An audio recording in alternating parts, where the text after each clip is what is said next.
Good evening, everyone, and happy Sabbath all to those who have already entered Sabbath hours. This evening, we will be talking about artificial intelligence. The title of my study is The Perilous Reality of Artificial Intelligence. This is my prayer thought. 2 Timothy 3, verses 1, 4, and 5. Verses 1 says, "This know also that in the last days perilous times shall come." Verse 4, "Traitors, heady, high-minded, lovers of pleasures more than lovers of God." And verse 5, "Having a form of godliness, but denying the power thereof, from such turn away." Do human beings need artificial intelligence? This is from an article. The date is December 10th, 2018. It says, "Artificial Intelligence and the Future of Humans" by Jonna Anderson and Lee Rain. Experts say the rise of artificial intelligence will make most people better off over the next decade, but many have concerns about how advances in AI will affect what it means to be human, to be productive, and to exercise free will. Is AI really needed in human society? It depends. If human opts for a faster and effective way to complete their work and to work constantly without taking a break, yes, it is. However, if humankind is satisfied with a natural way of living without excessive desires to conquer the order of nature, it is not. History tells us that human is always looking for something faster, easier, more effective, and convenient to finish the task they work on. Therefore, the pressure for further development motivates humankind to look for a new and better way of doing things. So this article is basically not necessarily answering the question. It's kind of giving you two options of whether do you need artificial intelligence, and if you need it, then here are the reasons why you need it. And then they're also saying, well, if you can do certain things, that means that you don't need it. So this article is not really giving a yes or no. It's kind of telling us this is your choice if you need artificial intelligence or not. And I forgot to pray, so we're going to have an opening prayer. Our Father, which art in heaven, I thank you so much for blessing each and every one of us to be able to make it to another beautiful Sabbath. I pray and ask for you to please help for us all to gain a blessing and for you to send down your Holy Spirit to lead and guide us into all truth. In Jesus we pray. Amen. Amen. Okay, now we're going to discuss things AI apparently can't do. I'm not saying that this is necessarily true. I'm just saying what the internet thinks that AI can't do. Number 1, multitask. Number 2, explain its decisions. Number 3, make moral judgment. Number 4, feel empathy or sympathy for other people. Number 5, be creative. Number 6, full replace human workers. Number 7, provide physical assistance if you're injured or in pain or you would need, some type of like medical care, basically. Number 8, disagree with you. And number 9, survive a water spill. Some of these things on here I don't necessarily agree with. I do think that AI can multitask. I do think that AI can make a moral judgment if you ask it to, like ChatGPT. I do think that AI can be way more creative than we can be. I do believe that in a point in time, it can replace human workers. It cannot necessarily provide physical assistance, but if you bought a robot and that's what its purpose is to do, then it will do it for you. I think that AI can disagree with you if they advance it better. I'm not 100% sure on survive a water spill. I don't have a robot to test that theory. But electricity and water don't necessarily mix, so that might be true. Okay, but we're going to dig a little bit deeper into what society feels about AI, not necessarily what those in charge feel about AI. So I'm going to start off by reading a very interesting article that I found. This is Elon Musk. I'm going to read the date first because it's important here. He did this July 27th, 2020. July 27th just passed us. The headline is, Elon Musk claims AI will overtake humans in less than 5 years. We're at the 5 years. Elon Musk has warned that humans risk being overtaken by artificial intelligence within the next 5 years. The prediction marks a significant revision of previous estimations of the so-called technological singularity, when machine intelligence surpasses human intelligence and accelerates at an incomprehensible rate. Mr. Musk, whose ventures include electric car maker Tesla and space firm SpaceX, said in an interview with the New York Times that current trends suggest AI could overtake humans by 2025.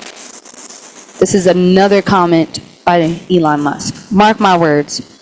Artificial intelligence is far more dangerous than nuclear weapons.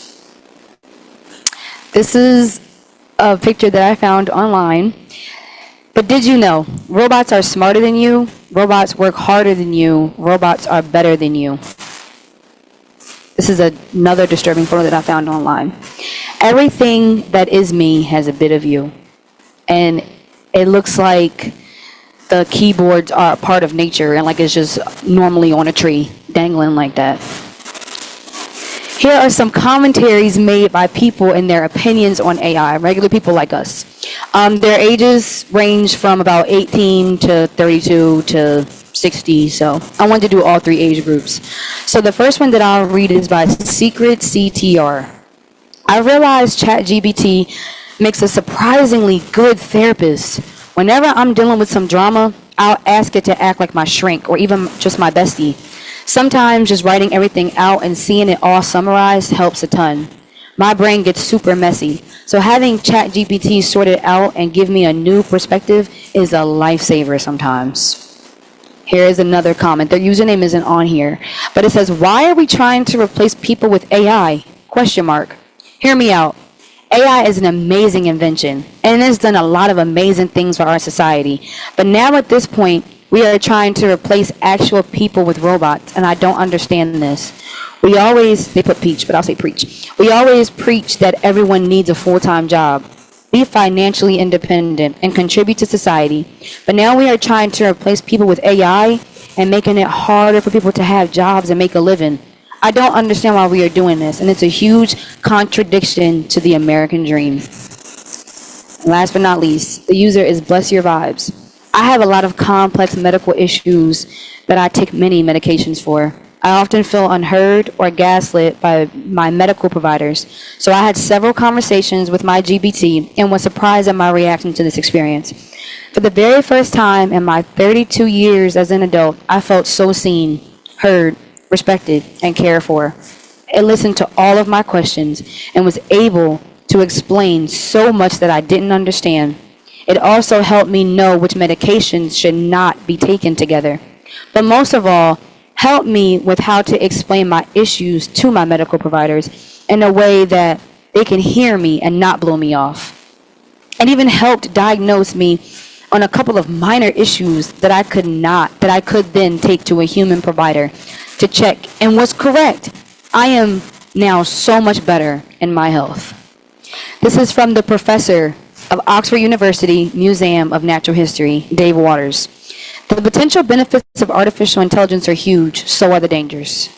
And this is another disturbing photo that I found online. Who can say a machine has no soul? Aren't humans machines too? Mechanisms of flesh and blood? Here is a clock of all the different emotions that people in society feel about AI. Right now, the clock is at fear, panic, epiphany, anxiety, duty, indifference, awe, and nostalgia. Even some of us in this room probably has some of those feelings about AI. But there's a difference between being aware and having fear. Awareness. Being aware of AI means having a realistic understanding of what AI is, how it works, and its capabilities. Awareness includes knowing the advancements in AI. For example, AI will take over several jobs and even create jobs in the future, and some of these actions are happening now. Recognizing both the benefits and limitations of AI is essential. Fear. The potential misuse of AI technologies can lead to fears regarding safety and security. In recent years, there have been increasing reports of AI being used in ways that are harmful, such as deepfake technology, which can create convincing but false videos.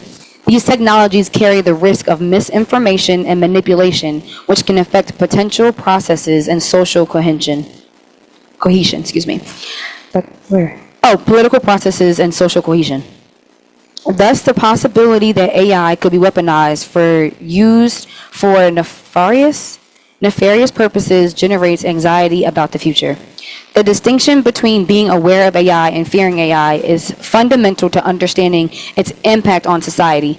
Cultivating awareness rather than fear is essential for navigating the future of AI and maximizing its effectiveness on humanity. What are some effects of AI? The effects we know are happening. Number 1, job loss. 2, plagiarism. 3, people will remove God more. 4, wealth inequality. 5, huge societal change. And 6, an invasion of privacy. The effects we don't realize will happen. 1, lack of creativity. 2, loss of human influence. 3, unhealthy dependence. 4, bad distinction of real versus fake. And number 4 is very important because you can go online and watch a video and you won't know it's fake until the video has ended. And it can become very scary because you could really watch something and think that what you're seeing is 100% correct and it's not. Number 5, which is creepy, algorithmic bias and discrimination. If you go on your phone and you look up a video about how to make mac and cheese, they will constantly show you a bunch of videos of making mac and cheese. And then they'll show you other things that you search. And then it's like your whole entire feed is what you recently searched. It can get a little bit creepy. Or sometimes, one time I was talking to my friend and we mentioned something funny. And I lied to you not. I swiped down and an exact video popped up. And my friend made a joke and said, the government's listening. But I don't necessarily think it's the government listening. I think it's just weird how the internet works. It's like, we literally don't have any privacy because how did you know that I just brought that topic up? 6, which is very sad and important, increased criminal activity. Because of job loss, a lot of people are not going to be able to provide for their family, and they're going to probably end up going down a route that they should not go into. Excuse me. But in their brain, they feel like they don't have a choice. And that sometimes they feel like rather to get money than to not get money, which is very sad. And last but not least, danger of super intelligence. The world is going to know things and be able to create things that even our human brains didn't know that we could even create. But which one of these effects are going to harm society the most emotionally? Job loss. AI, this is an article, from an article, that's the heading. AI is creating jobs, not stealing. This is what an article said. The future of work and AI can spark some anxieties. Statistics might suggest AI is replacing millions of jobs, but the World Economic Forum predicts that 97 million new jobs will be created by 2025 due to AI technology. This doesn't downplay the impact of automation, but it hints at an exciting shift. The future of work with AI seems to be one of partnership, not competition. Do we agree with that? No. AI is not only going to create jobs, they're going to also steal and take all of ours. Well, not all of ours at Bashan Hill, but if you're in the world and you have like a normal job, they will definitely be taking your job, depending on what your job is, because they said that there are some jobs that are going to be last to go, but they are going to go, unfortunately. But most importantly, how is job loss affecting the young generation, especially those in college right now, or those that are about to graduate from college? All three of them had very different opinions about AI. One person was optimistic. The guy, Jay, was more optimistic. He really liked it. The one girl was more like in between, and the one girl was kind of like, I don't really care for AI because I feel like our God-given talents are what's most important. And I do agree with her. It does remind me of a situation that I had when I was in college. I have two. One, I had a final, and my teacher made us all purchase blue books. Blue books are a little small, thin book that you have to get. It's like 1 cent at the student store, and you have to sit in front of him, and you have to do your final in front of him. so that he can watch you, and it's like it's kind of like a impromptu type of final. He did give us a study guide, so he definitely gave us some material to study, but we had to write our essays right in front of his face, and I hated it because I had to hurry up and think about what I wanted to say, and I didn't want to have any grammatical errors. I wanted to make sense. I really wanted my essay to be perfect, so to speak. And surprisingly, I did better than I thought I was going to do, because I think that he appreciated the uniqueness of how we all wrote. Another story I have is when I was at a different college, which is in Missouri, and I had a professor, and she was very anal about things. She wanted things a certain way.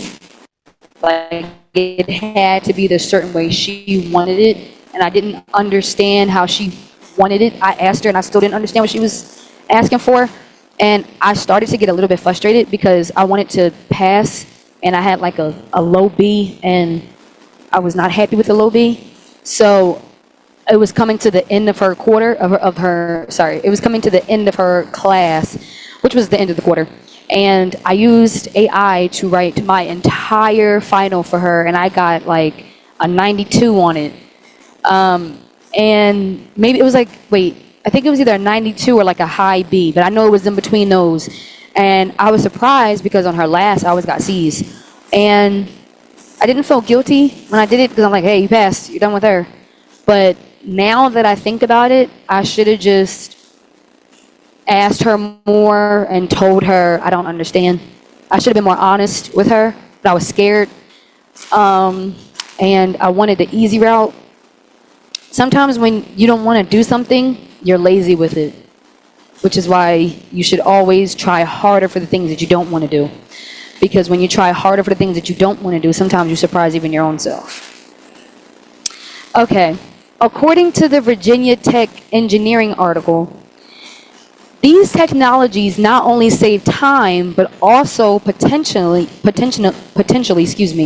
save lives by minimizing human error.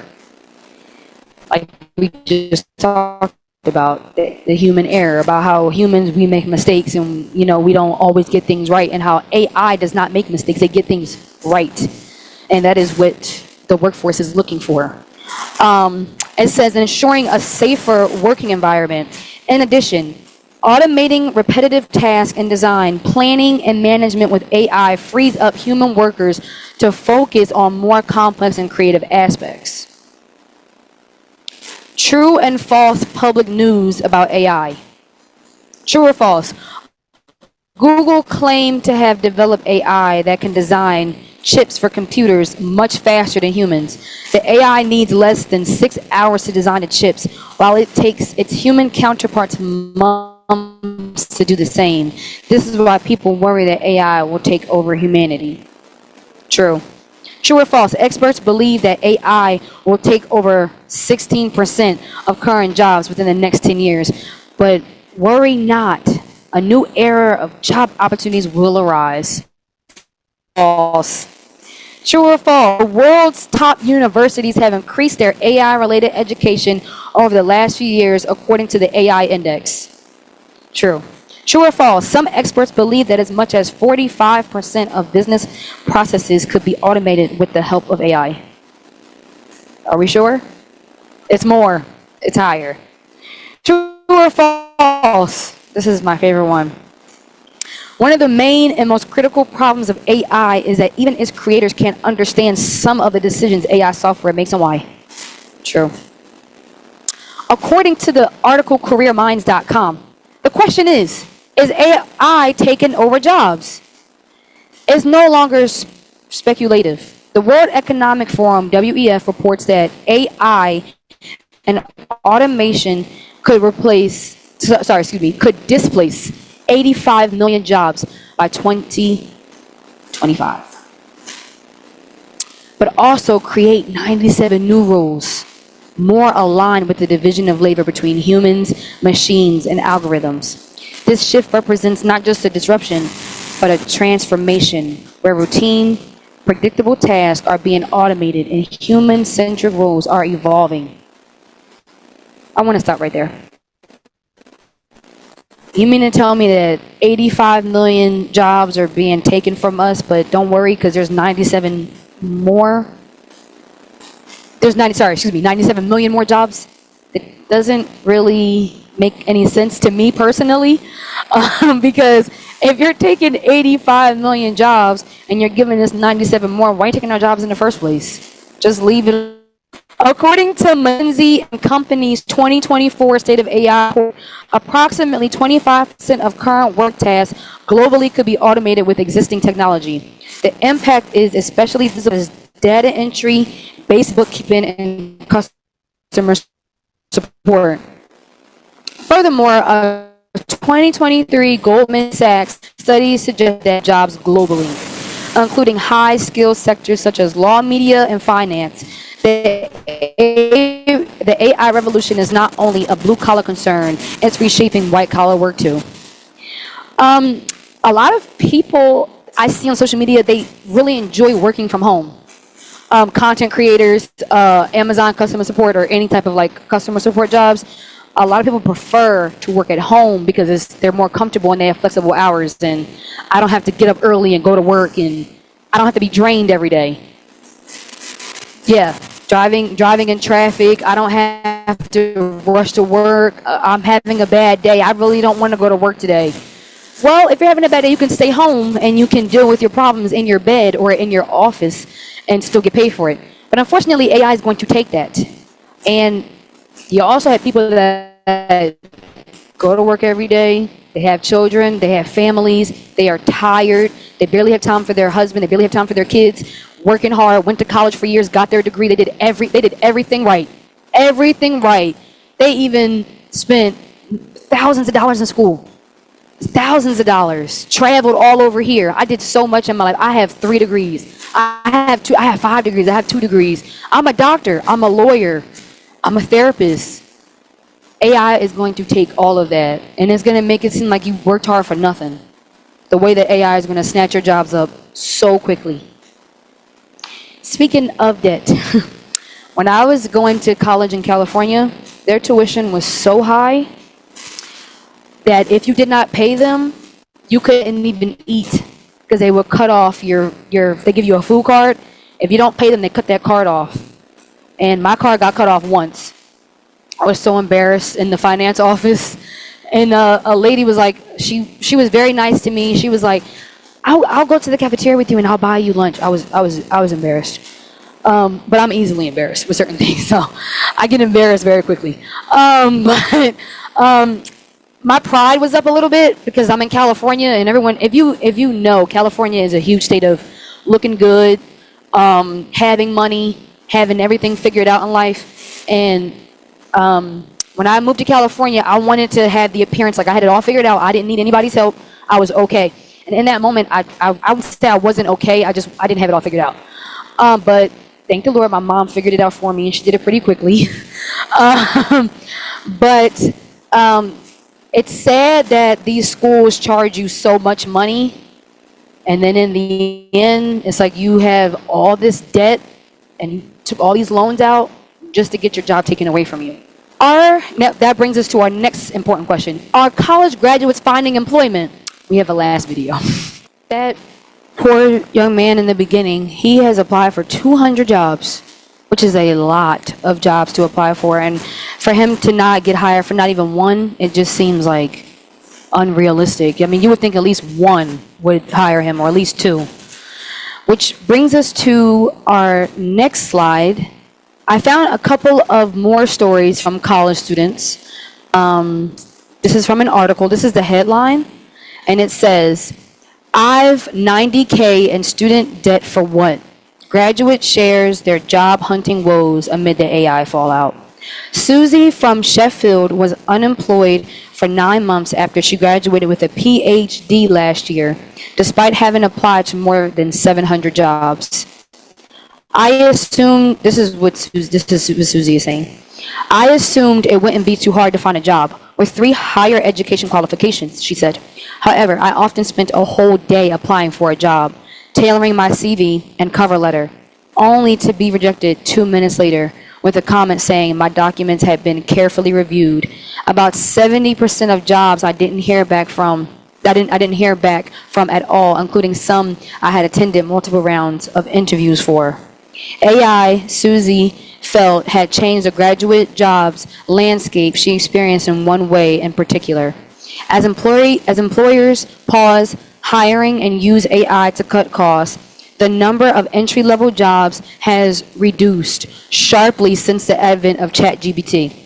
As large graduate cohorts apply for increasing scarce early career positions, the heavy use of AI in the recruitment process itself has made the job hunt nightmarish. I want to go back. She mentioned a CV and a cover letter. And when I was in college, my professor made us create ours because we were taught you're going to get a job. After you graduate, you guys are going to be a job. Whatever your major is, you're going to find a job in that field. And he made us create a bunch of resumes, and he wanted us to save them so that whenever we graduated, we would already have our resumes built. He even said that he would be a reference for us, and that he was telling all of us, you guys are going to get jobs, you guys are going to do great, everything. And even though you can put a lot on your resume, you could do so much in your resume. You traveled here, you did this, you were an intern somewhere, you got straight A's. You could have the most perfect resume. It doesn't mean that you're going to get a job or have a career because you are the perfect student on paper, unfortunately. And it's sad because Susie, she has a PhD. In our times, back before AI, having a PhD is huge, especially in the career field. Her applying for 700 jobs and not even getting one, it just seems ridiculous how she doesn't have any jobs. 700 is I can't even imagine applying for that many jobs, personally. I would just get so frustrated. I have another story. This is another headline. Luis says, I just want to use my degree. She's frustrated. My biggest fear is never being able to get into the field I want to be in, said Luis. She's 24 years old. We're the same age. Who graduated from the University of Oxford with a master's in microbiology last year and applied to hundreds of jobs while working part-time at John Lewis before she was recently offered a graduate trainee position. While most graduate job seekers who got in touch were desperate to secure any full-time job, several expressed profound disappointment about the creeping realization that they may struggle finding work in their chosen specialty.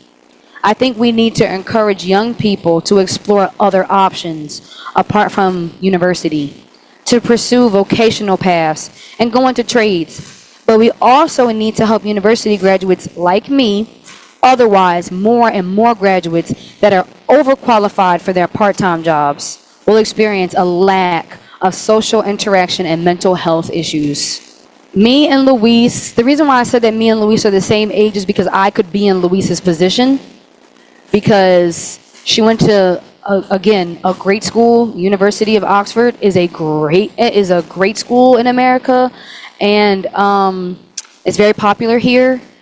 She got her master's in microbiology last year. She did everything right, and she cannot find a job. And she's even encouraged other young people like me and other people that instead of you worrying about the university, you should probably go and just get a job. You should just probably go and get a job and just try to, get your education. She's not saying don't get your education, but she's saying that while you're getting your education, you should get a job now to get yourself at least one foot in the door so that you'll have something to fall back on. Because the universities they're not gonna be your end all be all. What does this mean? With the increased knowledge and technology today, and with this future expansion, God has ways and means by which he will cut the work short in righteousness. For indeed, the final movements will be rapid ones. Since he will cut the work short in righteousness, what should engross our whole attention now is not what this war will lead to and how the work is to be done, but how we are to obtain that righteousness in order to see the work come to a speedy finish. Patient Newsletter, February 2003, page 6. Are our senses benumbed? This is from The Great Controversy, page 88, page 519, paragraph 1. Again, Satan sees the Lord's servants burdened because of the spiritual darkness that enshrouds the people. He hears their earnest prayers for divine grace and power to break the spell of indifference, carelessness, and indolence. Then with renewed zeal, he plows his arts. He tempts men to the indulgence of appetite or to some other form of self-gratification, and thus benumbs their sensibilities so that they fail to hear the very things which they need most to learn. Bashan Tidings 6, number 2, page 17. Man's technology and science have not brought him near heaven, nor had they reconciled the vast differences among mankind. We are like a radio out of tune with the transmitting station, and the resulting static has caused us to understand less and less of the heavenly program. Preparing yourself for sudden change. Now, before I read this, I want to say something to those who have a career and those that college students and high schoolers who were considering going to college. There is nothing wrong with learning. God wants us to learn. That is our human ability to learn. It's like you're not human without learning. But right now we live in a time where things have changed. We didn't know it was going to be like this, and I'm sure that even like people that are professors and people that are working in the universities, I'm sure they didn't even know it was going to be like that. It's best for us to get a job, to find something for us to do outside, and for us to work now and take advantage of it now before AI takes over. So if you're in high school, the best thing for you to do is to graduate. If you want to learn, you can 100% do that, but you should definitely consider start working. And don't go to college or go to school thinking that you're going to get a job in that certain area or that you're going to get a career out of it, because unfortunately that chance is just very low now. Those who have the greatest faith will fear the least and have the greatest deliverance. Brethren, we are in a period in time where things are changing drastically, but God has been faithful to us regardless, and we must be faithful too.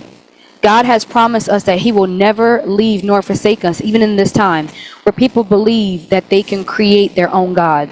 A lot in our world is changing, but if we remember that this is not our world and not our home, let us keep our focus on Jesus, the author and finisher of our faith. With our upcoming losses, we should still be thankful and be continuously faithful. For the young people in high school, college, or planning on starting college, it's okay to learn new things, like I just said. But you should really consider getting a job now and working before AI completely takes over.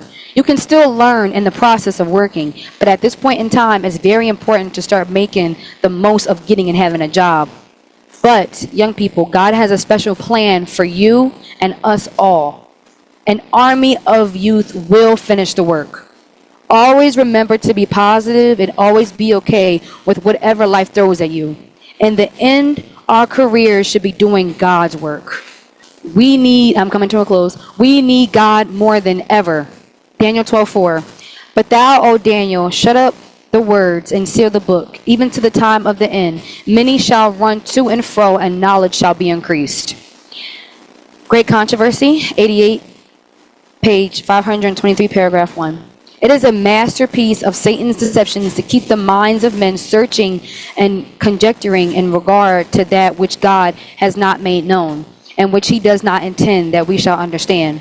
It was thus that Lucifer lost his place in heaven. He became dissatisfied because all the secrets of God's purposes were not confided to him, and he entirely disregarded that which was revealed concerning his own work in the lofty position assigned him. By arousing the same discontent in the angels under his command, he caused their fall. Now he seeks to imbue the minds of men with the same spirit and to lead them also to disregard the direct commands of God. And in closing, how we should go forward as Davidians. No man is safe for a day or an hour without prayer. I'll read that again. No man is safe for a day or an hour without prayer. Especially should we entreat the Lord for wisdom to understand his word. Here are revealed the wiles of the tempter and the means by which he may be successfully resisted. Satan is an expert in quoting scripture, placing his own interpretation upon passages by which he hopes to cause us to stumble. We should study the Bible with humility of heart, never losing sight of our dependence upon God. While we must constantly guard against the devices of Satan, we should pray in faith continually. Great Controversy 88, page 530, paragraph 1. Brethren, we are in a different time. Things are changing every day, and sometimes we can't even keep up. But the only thing we need to keep up with is our faith in the Lord. Always make sure to pray. Be very careful about what you see on the internet. Make sure you do your research. Don't always believe what society is saying, because they will sell and tell you anything to make you feel comfortable. But you should not get comfortable at all in this world. We need to be prepared.